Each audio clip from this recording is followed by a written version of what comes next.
71 সালে দেখি নাই, আমরা শুনেছি পাক হানাদার বাহিনী জিজ্ঞেস করত মুসলিম না অমুসলিম চেক করার জন্য, বলতো কালেমা বল, কালেমা বাতাও। তো যারা কালেমা বলতে পারতো পাকিস্তানি বাহিনী নাকি ওদেরকে ছেড়ে দিত, শুনেছি।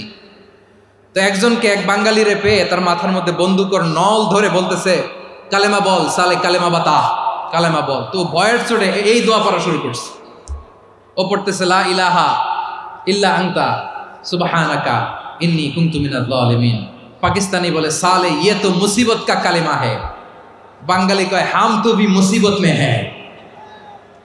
পাকিস্তানি বলে বেটা কোন দোয়া বললি, এটা তো মুসিবতের কালেমা। কয় আমিও তো মুসিবতে আছি, আমার মাথার মধ্যে বন্দুক ধরে তুমি আমার কালেমা জিজ্ঞেস করো, এখন কোনটা কালিমা আর কোনটা কি, তো আমার হুশ আছে নাকি?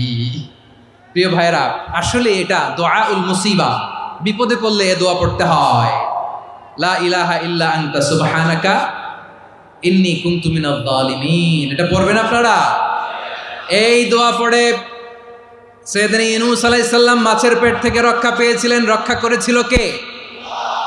তুমি ইউনূস নবীরে যখন খাইলো মাছেতে গিলিয়া, ফেরেশতা পাঠাইয়া দিলে ইসমে আজম দিয়া।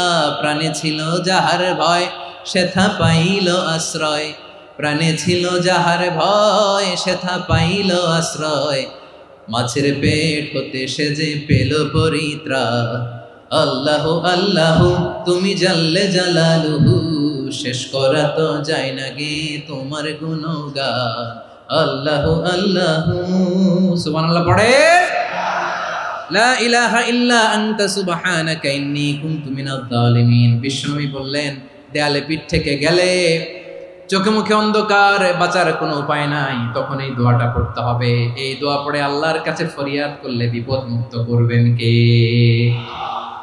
কেন এই দোয়াটা আল্লাহর কাছে বড্ড প্রিয় জানেন আমার ভাইয়েরা? কারণ এই দোয়ার মধ্যে 3টা জিনিস আছে।